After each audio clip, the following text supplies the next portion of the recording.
It did. I never use it, but it did. Yes. I do, yeah.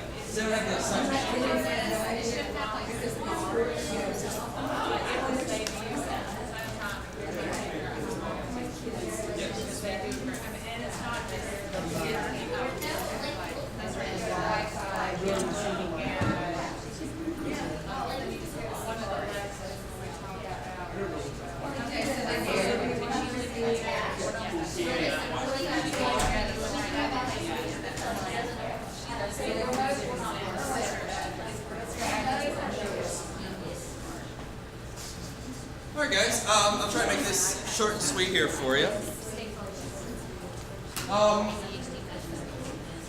Alright, so I'm going to talk to you guys about flipping the classroom. At this point, to be perfectly honest, it's not really that new of a concept, so I'm sure you guys have at least heard of it at some point or another. What I'm going to do is kind of try to talk to you about how to actually implement it, because it sounds so good and fun when we read about it online. The idea of kind of, flipping the classroom is going to save the day, it's going to make your life a lot easier, and all this good, happy-go-lucky stuff. But at least for me, whenever I read about it online, it always feels like there's some kind of catch, because how do I get the kids to actually want to do this? So I did a lot of research and stuff whenever I first started here. And actually I started flipping the classroom unbeknownst to me that it was a thing. I just started doing it because I thought I was going to save myself some time. And over time, I basically found what worked and what didn't work for me in the classroom. So this might work for you, it might help you. Again, obviously if something is really working for you, then please keep it, take it, it's yours. If I say something like that would never work in my classroom, great. Throw it out and find what works for you, because that's all I did from reading article after article to find what works for me, right? So, whenever I think about technology, some of you guys are totally into it, you're ready to go, and some of you think about technology and you say, oh boy, what a great idea, I can use this in my bench. Some of you fear technology because it's going to rise up and kill us all. And that's okay if that's how you feel. I, for one, always use the escalator because I want someday when robots take over, I can say, your grandfather, he worked for me. That's what I want to say.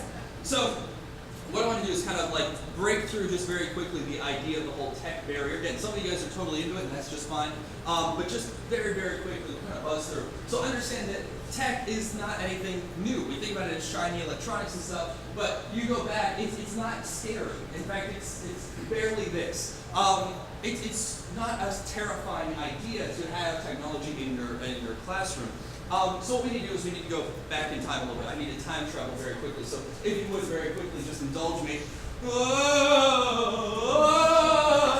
now we're back in time. That happened. That just happened. You were not in Camden anymore. We're now in ancient Greece. So of course we've got Socrates here. Socrates really, of course, helped kind of build the foundation of what we consider education today. Of course, they only taught 2 classes, which made lunch a really long period. But they only had 2 classes. They had reason and rhetoric because these were the things that you were going to need to know if you were going to become a politician, because you were the only ones who were getting educated. The rest of us are working in the mud somewhere. We didn't need education, right? So technology didn't really matter to him. He was more about thinking philosophically, and that's all good and fine. But for the rest of us, we need tech to help us out. So of course, technology starts kicking in with paper, right? So now we go over to China, and of course, technology, right? Why write things down on clay slabs that are really heavy to carry around? I can carry around a whole textbook with a whole wealth of human knowledge printed right on it. This is a new tech. It's paper, it's not what we consider tech, of course, but it's tech nonetheless, right?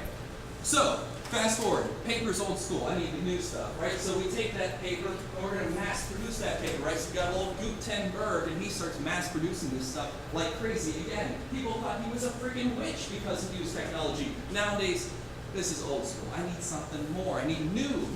So now we fast forward a little bit. Now we're at the kind of turn of the century, early 1900s. We have your little red schoolhouse. I don't know if you guys knew this or not.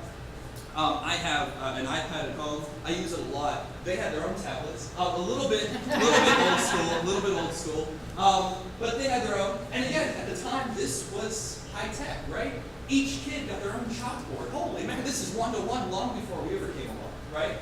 This is the creme de la creme. Let each kid kind of speak their voice and learn their ABCs. This is technology, right? It's been in the classroom from the beginning. Fast forward again, now all of a sudden we kind of kick it into overdrive. Now let's bring electronics into the classroom. This is the heavy hand electronics. Unfortunately, we still have this around. I don't have chalkboards, but I still have this. And it terrifies me to think that I still have this. But we do, right? We do. This was super high tech, right? Then when you get into those good old 70s and 80s, where high tech hit its creme de la creme, now we hit the AV club, right? This AV club comes along and they're going to tell us all about the future. I don't know about you, for me, when I was in school, the greatest day of my life was movie day. Movie day is all I ever wanted, right? Because we come from a generation where movie day is what we want, right? It's interactive in the sense of I'm getting to watch a movie. But the movie is talking at me, right? It's not talking to me, it's talking at me. It's not interactive, there's a screen separating me and Mr. Wizard, right? Bill Nye never talked to Mr. Kozak. Bill Nye talked to the weird kid standing next to him, right? I want interactivity, and that's where we're at today. That's where our students are at today. So we need to go from the computer age to the interactive age, and that's where we're at, right? Now, all of that seems rather daunting, but the chalkboard doesn't seem daunting. The weird overhead projector doesn't seem daunting. So the idea of adding a camcorder to your room or recording your lessons isn't daunting either, right? It's new, it's different, it's not daunting, right? All right, so fast forward a little bit. This is our students' universe. Selfies, hashtags, and cat videos. This is also my universe. When I get bored, this is what I do. It's highly depressing. Now, I don't know about you guys, but at least for myself, especially my first year teaching when I came around, I wanted to find a way of incorporating the students' world into my world, but it's really quite difficult because, let's be fair, I'm an old fart and they don't want to listen to me. That's okay. But I find a way to teach to these kids that it's going to be enriching to their own lives. It's going to really be able to speak to their level, and their level is not my level. They have told me all about Minecraft until I'm blue in the face, and I still don't get it. It's weird little squares. I don't understand it. But nonetheless, they still are going to talk to me about it. So I had to find a way of teaching them. But when I first started, I was teaching to the middle. I was trying to teach to that kind of C-, C+ kid, because that's what I was, and I thought that's the kid that needs my help, right? So I said in my head, and it made perfect sense at the time, I said, okay, A+ kids are going to get A's on their own with or without me. They're good. F- kids, they are going to fail with or without me. Don't need them, right? Ignore them, give me my C kids, right? And that's how I talk, and that's how I kind of teach. I still technically go through and teach my day to those students because they're the ones who really need the help. But these guys get left on the side, right? My failures, they're dead to the world. What am I going to do with them, right? How do I reach them?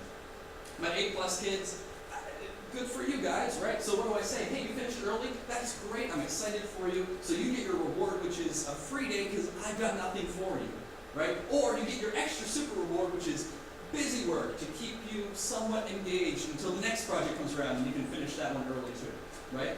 That's not helping them. It's not helping them. It's barely helping these guys, right? So where my intention was all exciting, I'm going to teach in the middle here, I'm going to really engage them, I've completely lost 2/3 of my school. So what I had to do was I had to find some way of kind of re-engaging this pocket, right? So instead of letting them check out and zone out, I had to find some way of kind of reaching them out, because at the end of the day, 90% of my day was spent delivering information, right? Here you go, here's another lecture for you to pretend that you're paying attention to, and only 10% was actually devoted to application. And when I say application, I don't mean busy work, I don't mean paperwork, I mean actually talking about the stuff that we're learning. All of us are teachers because we're already engaged in what we teach. We already like it, otherwise we wouldn't do it, right? They're not there yet, right? But they can be. But if you think back to yourself, it wasn't sitting here reading a textbook that got you engaged. It was that one teacher that said, and you did something cool, and you did this cool interactivity, and like, wow, that's what I want to do when I grow up. That action is what made us excited. So we need to find that action for them as well. So we need to help turn them into their own self-teachers, right? They don't need us. We're helpers. We encourage. We get the snowball going. But they need to keep that snowball going on their own accord, because guess what? In a matter of a year, we're never going to see them again, right? They're going to be out your door, and hopefully they took something with you, but they might not have, right? So we have to make sure, instead of teaching them all about history, instead of teaching them all about science, we need to make sure that we teach them to teach themselves about history and about science, and where to go to get that information, right? So I don't know about you. Again, speaking for myself, of course, right? Whenever I get tired of teaching, right? I'm sitting here in the front of the class or in the back, I'm doing my lectures and that, and I have told the origins of Matisse's paintings about 80,000 times. Guess what? I know it, right? But I'm tired of teaching and then repeating what I just taught, and then, of course, repeating what I just taught, and then, of course, the kid asks a question, I have to repeat what I just taught. My God, do you not listen to me, right? It's infuriating, right? It's infuriating. So, what I do is I found a way of making sure to get rid of that aggression. Now, I'm still going to get aggression in my day, but at least it will be for repeating. So what I started doing was simply recording what I did during the day. Now, this is long before I ever knew flipping was a thing. And even then, I don't do it the way that it's supposed to be done, because it doesn't work the way it's supposed to be done. But what I did was simply trying to save myself the anguish of repeating myself. What's that, Billy? You didn't quite get it? Jump on the computer, hop on, watch the lecture. It's there from yesterday. Get it again, right? You need a refresher? That's great. It's there waiting for you. You have a question afterwards, then come talk to me, right? It's my job to take you to level 2, not to level 1. Level 1's online, right? Okay, so what is all that for? Well, I don't know about you again, you know, I read these papers all the time. I'm very engaged in the teaching world. I like reading, you know, online articles and all that. And what I always hear is that America is in the crap. That for some reason, Finland has got us beat 3 ways to Sunday. What's up, Finland? What are they doing that's so magical and different? Well, it's not flipping the classroom, because at the end of the day, if you're looking at America's test scores versus the world's test scores, and you take into account population density, the fact that Finland is about the size of, you know, teeny tiny, and we're freaking America, when you start balancing that stuff out, we're not that bad. Now, we're at the top? No, we're not at the top. It's okay. We can get there, right? But we're not 72nd place in the world. We're really not that bad off. But we're told we're bad off. We're told that we're at the bottom of the barrel and that we're crap for being here. Why waste your time teaching? Could be doing something better, right? And so we're told all the time. It's a joke. We're doing amazing things, but we're told that we're wrong, right? Let's So we need to find a way to reinvigorate that spirit. You guys were interested in teaching at one point, but we lost that kind of spark along the way, that spark of innovation along the way, because again, everywhere you turn, news, students, anybody is telling them, you're a teacher. I literally have, whenever I go out in public, I curtail myself. I'll say, you know, oh, hi, nice to meet you. I'm Chris Kozak. Oh, what do you do, Chris? I go, well, I'm a public school teacher, but wait, on the side, I still do art. I still do it on the side. I'm still a professional art. I teach, you know, pay the bills, but the art, that's me. Well, that's not true. I really like what I do. I really like teaching, but I feel the need to kind of couch it along the way. Because I don't have any way of showing anyone what I'm doing, right? When I explain to someone that I'm a teacher, what they see is, you know, their, you know, 3rd grade teacher who hated on them or whatever, right? They get this weird impression in their brain of what a teacher is. I want to show them what I do, you know? Not just tell them, oh, I did this really cool lecture. Oh, great, a really cool lecture? I'll fall asleep. Tell me about it later, right? No, check it out. There it is. Go watch what I did. Because it's amazing what I'm doing, right? I want proof of what I'm doing. So again, I need to find a way of recording that. So, at the end of the day, we're on stage every day, every single day. We're standing in front of an audience every single day. Now, I'm not telling you to be a goof. I'm not telling you that you have to be slapstick or anything to keep their attention, but you do have to keep their attention, right? Sitting here just lecturing, it's not going to be fun, right?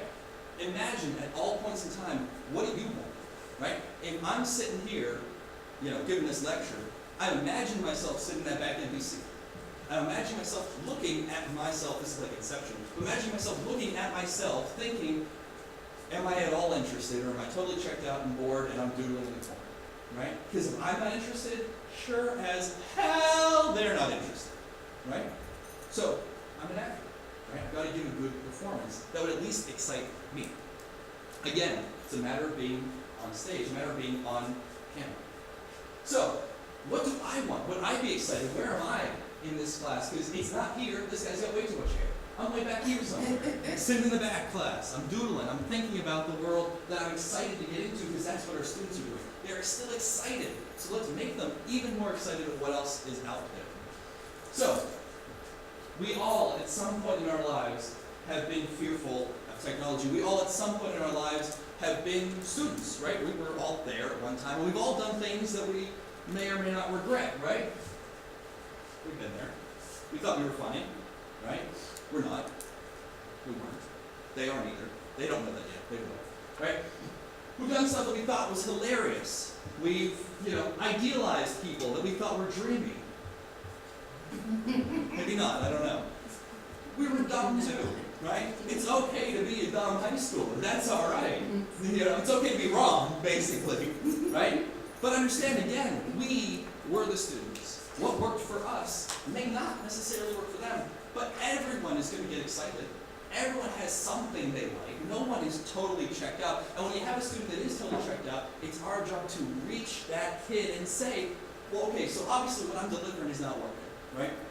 When I was a kid in college, I had a professor, and this is long before everyone would be a teacher, but I had a professor that gave me the best words about teaching that I will ever hear in my entire life. He looked at me, we were talking about just in general what makes him a cool teacher and all that. Oh, well, you're really knowledgeable, you know all your stuff. He was a sculpture teacher. He knew every piece of sculpture under the Tuscan sun. This guy was just a genius. He was a guru. But he totally disagreed. He's like, no, anyone can read a textbook. That's not being good. He goes, a good teacher is someone that can say the exact same thing 400 times. And he didn't mean it in the sense of repeating yourself. He meant in the sense he's saying the same thing differently 400 times. Because there's going to be 400 kids, and each one of them is going to need to hear that information in a different way. Right? So one simple projection of, 2 plus 2 equals 4, well, maybe Billy didn't get that. Okay, well, Billy, take your finger, here we go, 2, now we got 4. Oh, well, I needed the visual. Well, you know what, maybe that didn't work. Okay, well, let's get oranges, maybe that'll work for it. Oh, maybe that didn't work. And you keep just spitfiring. Our job is not to be knowledgeable teachers. Our job is to be creative thinkers and keep coming up with new ways until eventually Billy figures it out. That's what we're here for. Right? So, I'm going to take this picture now. Sorry. Sparks with body hair. Just terrifying. So, we all wanted to be teachers. So what did we do? We learned, right? Well, we want to be good teachers. We have to learn again. We have to keep moving forward, right? And it might be a little bit stressful, but so is college. We've had its stressful times. This is stressful again. New technology, new information is going to be a little bit stressful because it's pushing you outside of our easy limits. So we have to flip. I can't do this. I wish I could. That would be like right now. That would be like the big climax of the show. Okay, I can do it. All right. So we got to flip. Now, whenever I talk about flipping, whenever I hear about flipping in the news and that, what I always end up hearing is how this is going to be the saving grace. This is the cool news. Everything's great and good to go. But it doesn't really work, at least in practice for me. Whenever I've seen flipping done, basically what the idea, the mentality behind it is, take all the classwork that you do, put it online, and all the homework they're doing at home, and bring it into the classroom. Literally, 360. Just bring it around town all the way back. I guess that'd be a 180. My math is failing me. But you get the idea, right? That's the whole concept behind it. And that's all good and fine, but you know as well as I do, out of 100 kids in a class, 2 of them are going to watch your lectures at home, and the other ones aren't even going to bother. Hell, they're not even going to bother lying about it, right? They're not going to watch the videos, right? So you got to find a way of kind of getting them involved. And let's be fair again, lectures only go so far. I mean, what do I watch in my time, right? Again, it's all about spinning it back around. What do I want? What would I want? And how can I make that a potential for the students? So, whenever you think about flipping your classroom, you don't need an entire camera crew. You do not need crazy computer skills. That's terrible. You don't need them, right? All you really need is some way of recording the video. All of you right now have it because you have cell phones as a camera, right? You have document cameras for the most part in your classroom. If you don't have that, surely your computer has a webcam, right? As long as you have some kind of recording device, you're good to go. That's all you need. You guys already have perfect lesson plans. You already have ways of reaching your students in your classroom today. So you don't need to reinvent the wheel. All you need is a way to get it going, right? So, once you've got this new device, you've got it set up, it's ready to go, you just teach normally. That's it. You're not changing anything, right? You don't have to pretend like you're on stage, everyone look at me, I hope I get a million hits on YouTube. Screw that, right? What you need is to be you. You're already good enough. You're already doing great in your classroom. Your students are already getting it. All we're doing is finding a way of backing up that information, right? So your students, once you've gone through, obviously we can drop that video on YouTube or any other kind of video hosting website, Vimeo, there's lots of others out there. But again, you're just basically teaching normally.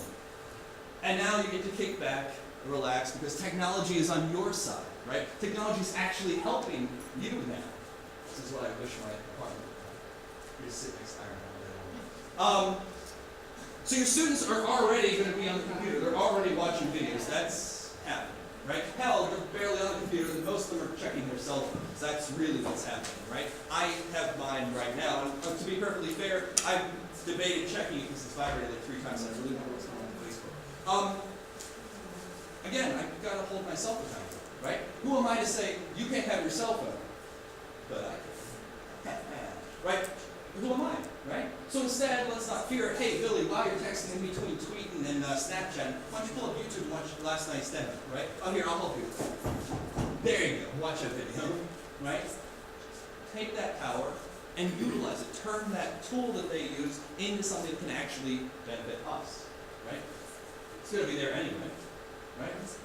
So they're going to use this technology, already, so let's just kind of flip that around. So what the heck am I getting to? What's the point? Okay, here's the point. So on my own accord, I went through, I'm going to show you in a second, I went through and I spent a long time recording off one of my lessons, just one in particular one. I thought one that was really well done, and I actually spent a little bit of time. I edited it, I added some little video, the text, the whole shebang. I actually invested time. It wasn't just me hitting record, I made a video. I was proud of it. And I put it online. And at that particular time, I had two groups of Art 1 students going at the exact same time, the same semester, 2 Art 1 classes. So if you're what better way, I'll totally exploit the fact that they're stuck in my class and I'm going to test on them like a good scientist. So I had one Art 1 class and I said, okay, you guys, I'm going to lecture to just like before. So I did my 1 day worth of lecture, I did my 2nd day worth of demonstration, right? 2 days, they got all the information they needed. I tested them beforehand, I tested them after. Other Art 2 class, 4th period, they come in, I say, hey guys, here's the deal. I'm going to just project this video and we're going to watch it. It's movie day, right? And this video is what I've produced. So it's 20 minutes of lecture because I've condensed it down all nice and pretty, right? I said, take all the notes you want to. I said, if for some reason you miss something along the way, jump onto YouTube. It is sitting there waiting for you. So if you miss something, it's there waiting for you, right? Cool. After that lecture, I then had my demo, again, another 20 minutes. So for a 40-minute class, one class, I taught them the same information that took me in person 2 classes to teach. Now, I was really excited. Tested them before, tested them afterwards. I was pumped. I'm like, finally, I will have hard proof that technology is better, and I can rub it in everyone's face and say, ah, ha, ha, ha, ha. And I was let down. Because the students that took the test from the in-person lecture got about an 80% rise, right? So they went from, everyone failing to like 80% passing. The students that did the video got exactly, and I'm not kidding you, exactly the same percentage, right? Now, I was really bummed at the time because I'm thinking, oh, crap. I have proof, all right, proof that tech doesn't do crap, that lecture's just as good. And then I paused and I thought, lecture's just as good. That means that tech is just as good. It's not better. It is not replacing the lecture. But literally, I have hard proof that shows the video did as good of a job as I can do. It's my video. Right? It's my lecture. It's the same information.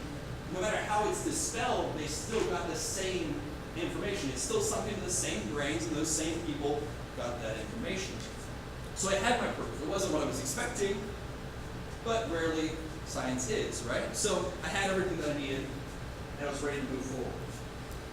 So once I was done teaching in my classroom, once I was done going through there, I had to kind of think of a way to force my students to watch the videos, right? And although I love this movie, it was not a viable option. So I had to find a way of how do I make these kids watch it. And the fact of the matter is, you can't. I can't go home and force them to watch it. The only ways that I've been able to discuss or with my students and find that really works and really motivates them is simply by raising the bar a little bit higher, right? I expect them to, period. Now, does that mean I'm going to have kids that don't? Totally. Does that mean that we have kids that during a lecture don't watch the lecture? Yep. The same numbers. It's not better. It's just a little nicer. Because the key is this. Sometimes I'll feel like, especially for my Art 1 class, they're not ready for a video yet. They're not interested in art yet. They're not there, right? No problem. I'll do the lecture. I'll get them excited. I'll jump around the classroom like a goon, and I'm going to make them happy to be in art class. By the time they get to art 3, they don't need me jumping around. They already have a passion for the arts. I don't need to teach them that. So instead, I'll make a demo, or I'll make a lecture, I'll put it online, and I'll just expect them to watch it. And they're art 3. They will, because they're already excited to. You know? So I'll raise that bar, and even, like I said, even if they don't quite get that answer right, even if they don't quite choose the right direction, it's still on them to become their own self-teachers. It's on them. The responsibility's on their shoulders. So I don't go home with my head between my arms and wondering how I'm ever going to teach Philip or Bobby or Susie. I'm not going to worry about it because it's on them to watch it. The information's out there for them if they want it. So in between their weird cat videos, maybe they'll jump online and watch that lecture. At least half of it.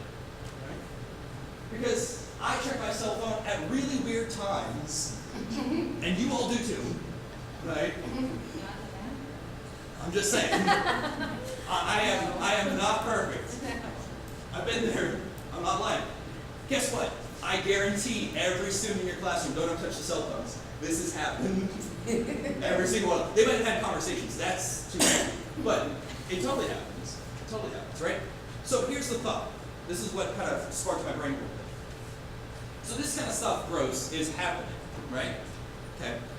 But isn't this like the big capitalist dream, right? Hear me out. Hear me out. I know it's a little weird, but hear me out. The idea of having the employee that works on their own time. Your boss is not paying you when you go home to do any of this stuff. And yet, I read article after article about how to be a good teacher, about what's going on in the art world. I'm doing this for free. Your students are doing it for free as well, right? This is the dream. This is what I've always wanted, right? Free labor, it's happening, right? They're doing it anyway, right? If I can find a way to include Flappy Bird into an art lesson, holy mackerel. That would be the best, right? But that's the big dream, right? It's coming true. Think of how much work you do, truly work. How many times at some point are you like 10 seconds, you're waiting at the doctor's office, and you're sitting there, and you could be reading, you know, a nice new article, a new spread on whatever the heck Angelina Jolie is doing, but instead, you know, I gotta grade that paper. So pull it up, and grade Bill's paper, and I post it online. Oh, time for my root canal grade. Excellent. Okay. I just spent 10 seconds of work for free. I could be doing that at work and getting paid for it, right? We're doing it already, and they are too. This is ingrained in them. This is the dream, right? That you don't ever leave work. You don't ever leave school. Now, that gives me nightmares sometimes, but I can use that to my advantage because they don't leave school either. They take it with them, right? So why not, again, don't be scared, but include yourself in it. Ride the top of that wave because it's coming one way or another. So instead of them watching a crazy cute cat video, instead of them doing that, maybe they just might happen to come across one of your videos. Or maybe in between, you know, maybe during a lecture I slip and fall. Don't delete that, post it. That's 5,000 hits ready to go. And they're gonna have to watch your whole lecture just to get to that slip, right? That's comedy gold. But it's going to get them interested.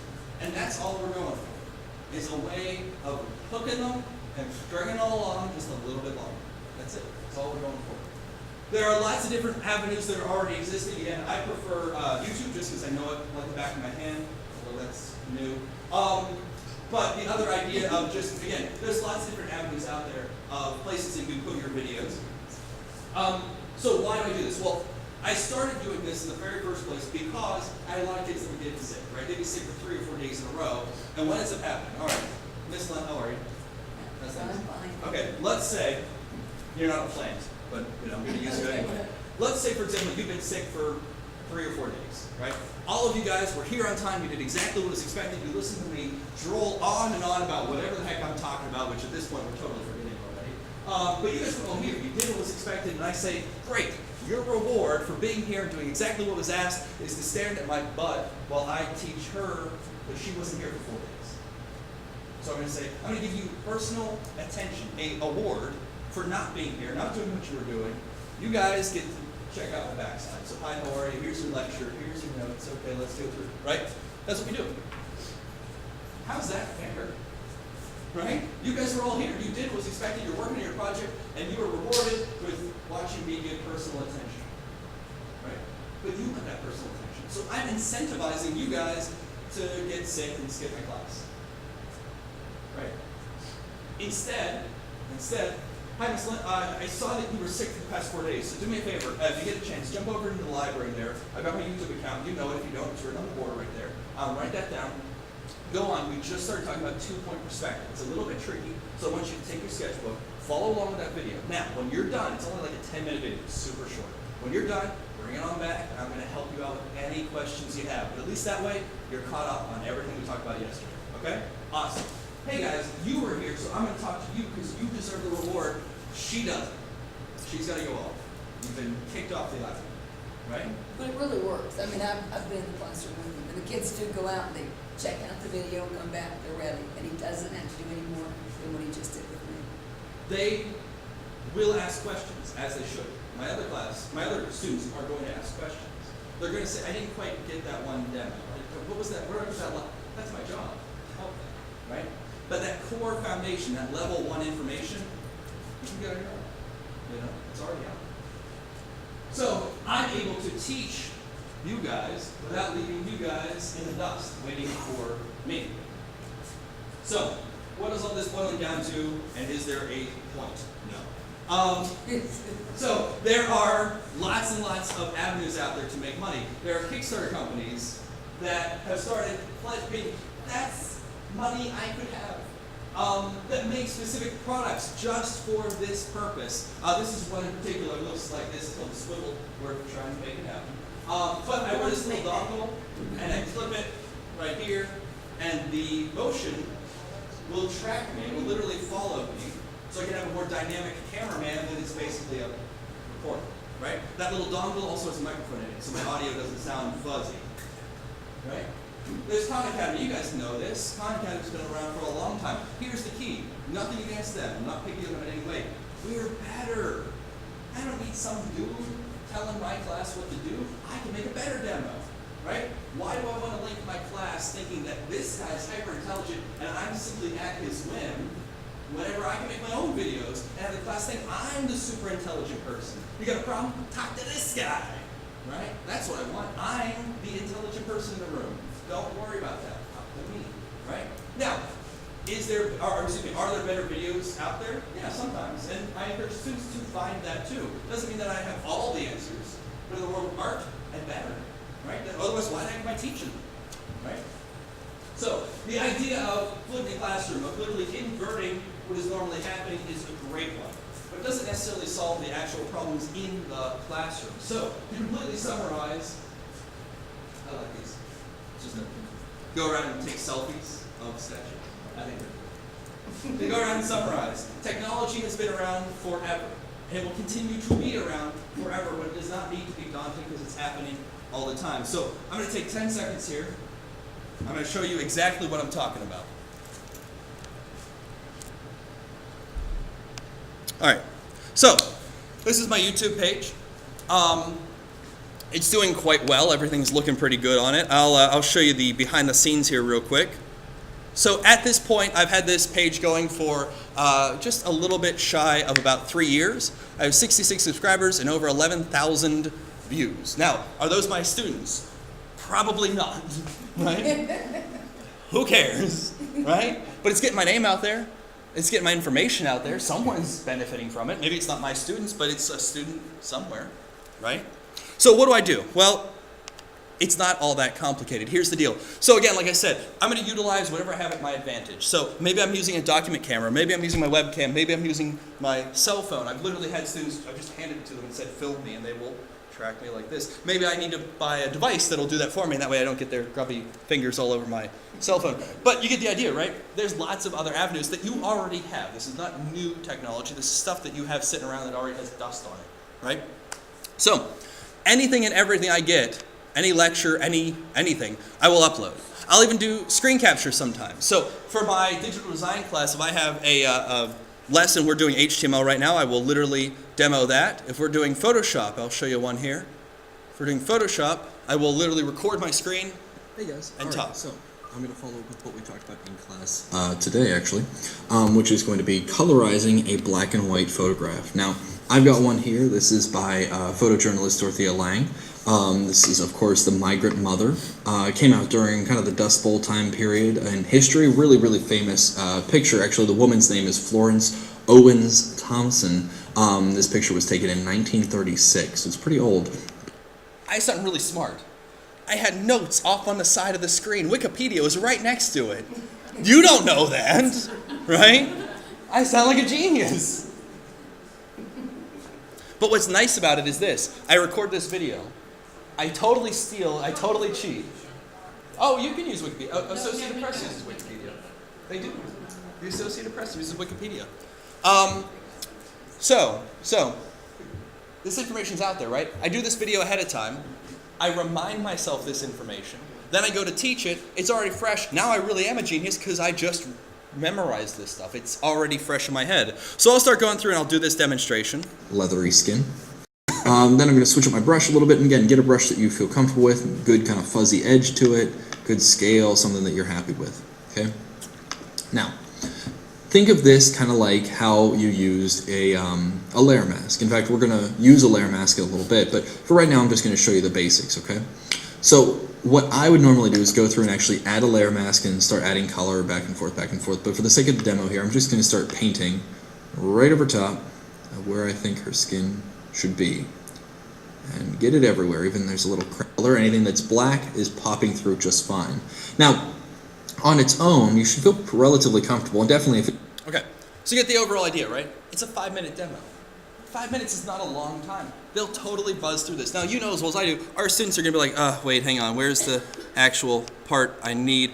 Who cares if they skip through it? The information's still there. They're still getting the information, and they have access to it. I'm not stopping them. Because how many times am I genuinely helping a student, and I go, hey, Mr. Coates, hang on one second. Hey, Mr. Coates, hang on one second. Hey, Mr. Coates, oh, for the love of God, what do you need, right? I'm pulled in 18 different ways. Now I can help you. Hey, Mr. Kozak, how do I do this? Did you check the video? No, check it real quick, see if it's on there. If it's not, I'll come over and help you, right?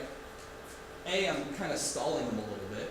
But B, they are still going to pick up some information. Maybe the answer is on there, right? So it's not them just sitting here like waiting and getting bored and down and tired. I'm keeping that ball going, right? Okay, so sidestep for a second. Like I said, I'll do screen capture. I will literally do demonstrations with my document camera. Now, what's nice about these... All right, so what we're going to do is... turn this audio down. We've gotten our pictures already drawn. Now, what's nice about these videos is that not only am I recording this, but this is also during the class. So I'm also projecting this on the back wall so that they can see all the fine little details. The kids are not crowding around my desk trying to see. I'm not drawing on the front board with the kids in the back can't see. I project it large and in charge on the back. While it's being projected, I'm recording. I've got my big... Right? Now, it sounds complicated. It's not. We're doing it right now. My instinct tells me I desperately... Right now, this document camera's been on the entire time and is recording this entire lecture. And really bring it... So, in about 5 minutes after this lecture's over, you guys can go home and watch it again! And just like my students, you're totally not going to watch it. But all of this stuff is out there, right? It's out there, it's happening. And again, so they scrub through and they find the part that they're actually looking for. But they'll get it, right? Now, like I said, I will record anything and everything. I will post anything I possibly can on here to get some level of attention from the students, right? And some videos do better than other videos. My cross-contour lesson has over 700 hits. And yet, portrait lesson, 25. All right, who cares, right? Because at the end of the day, it's not about views or anything like that junk. What it's about is they have access to it. And that's all that matters. They have access. So I'm not stopping them. I am not a wall in their way to stop them from getting information. If they want it, they can get it. So going back to where we started, my A-plus kids, they're okay. My A-plus kids, if they want to work ahead, the next lesson is there waiting for them. Now what happens if they work so ahead that they finish the entire Art 1 class halfway through the year? That means they're ready for Art 2. Give them Art 2. Why stop them? Because, well, you're not technically in an Art 2 class. You want it, go get it, right? All of a sudden, I've got a kid who's jumping classes because they're ready for Art 3 already. I'm not going to stop them. If they do the work, if they do it well, do it. They can do it. My family kids, they're not doing so well, right? okay, instead of me stopping and saying, okay, all of you guys wait, because I've got to talk to these 3 kids, and really, let's be fair, singling them out, which makes them feel so good, right? You know, all right, these dummies over in the corner, I got to talk to them real quick. All right, so let's go, right? That's not good. So instead I say, hey guys, here's the deal. I'm going to keep going, but I know you need a little bit extra help. I know that you felt you didn't quite get that last lesson. So on your time, please, just go back, watch that one lesson, revisit it in your head, get it jogged in your brain, right? They go back and do it, all of a sudden they come in the next day, they've got some practice. Hey, how do I do this? I'm bringing them back. Now, is that kid that was going to fail going to get an A? God, no. This is not your saving grace. This is not going to be the thing that saves the day. But that kid that was going to fail because he was totally behind and missed the second week lecture, and now he's going to be behind for the rest of the year, that kid now has a chance on their own time, with their own merit, to get a C, or B, or maybe an A. I have those kids. I am responsible for their IEPs. A lot of them won't ask me the question. But if they come to me and they say, I'm struggling in art, I don't know what to do, Miss Lund. And I said, did you watch the video? And it will click in their mind. We're not talking, the average 100 IQ. We're talking lower IQ kids. And it will click with them, wait a minute, the videos, Mr. Kozak has mentioned that.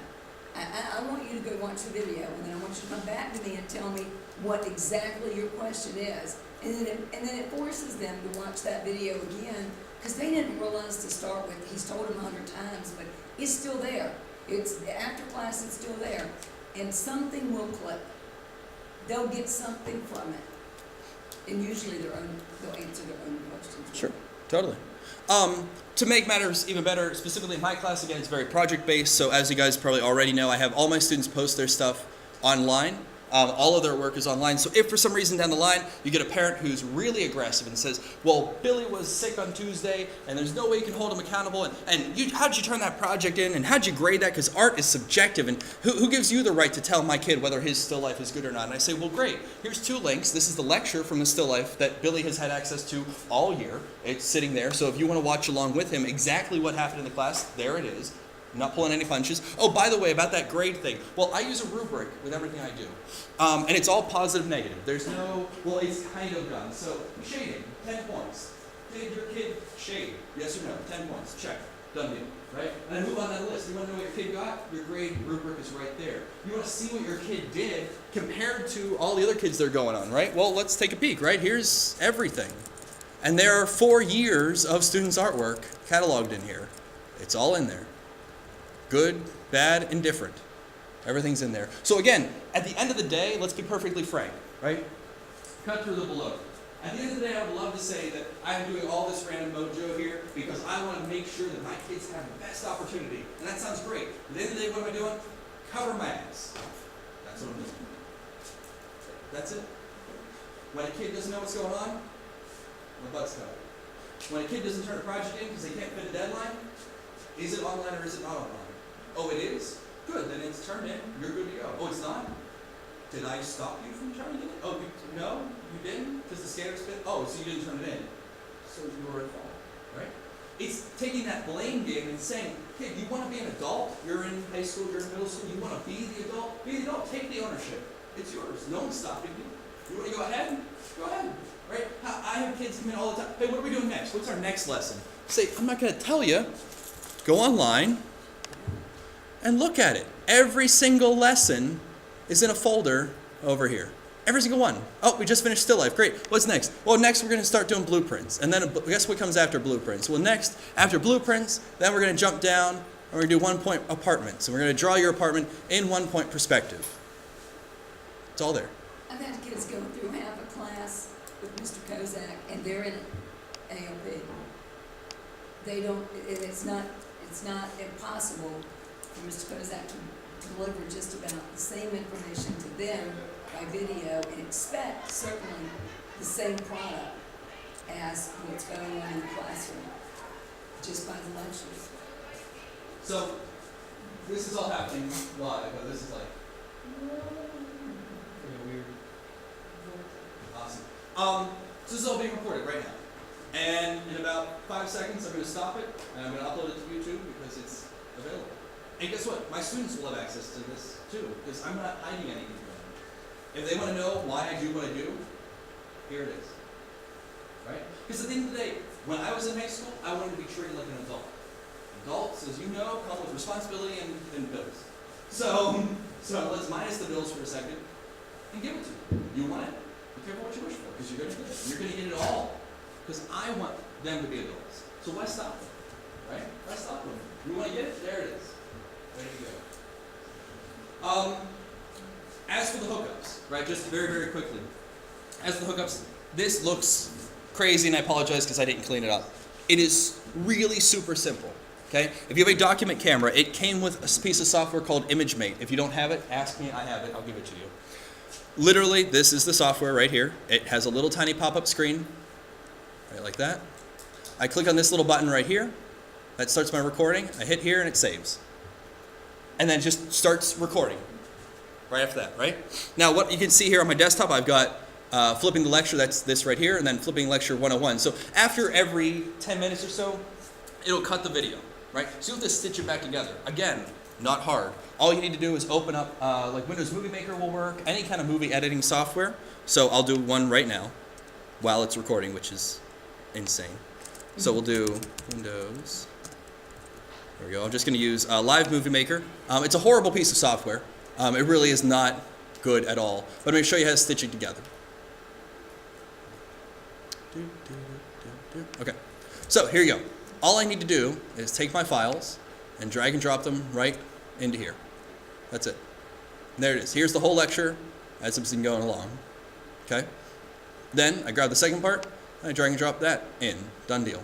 Right? When I'm all said and done, do File. Whoops. There we go. And save movie. And save it for the computer. That's it. Yes, the document camera itself has a microphone in it. If I use my my cell phone, that has obviously a camera in it. If I'll do screen capture, the computer has a microphone in it. Now I won't lie, that's probably the biggest issue that I run into. If you guys do go back and watch this, you'll notice that like the video or the audio obviously changes. The closer I get to the document camera or the farther away, it'll start to get weird. But in that case, down the line, eventually, there are other options to get better audio. But the long and short of it is, it doesn't really matter. As long as it's out there, they have the option. And that's all I'm giving you, is the option. You know what I mean? It's just simply a way of not hindering. You know what I mean? That's it. Do you guys have any questions? Is that too long? Probably too long. Notice that I don't have any kind of clock in the room. And even this clock here is blocked by a picture because I don't want to know what time it is. All right, well, I'm done. Do you guys have any questions? I'm sorry for taking your time.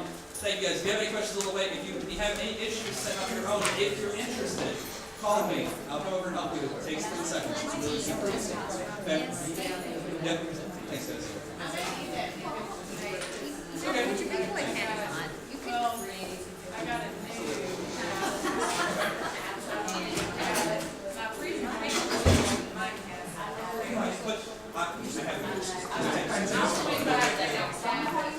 But I may do that because, I've had a lot of sicknesses and that's just great. It's a good way of, again, it covers your back. That's all it is. That's all it is.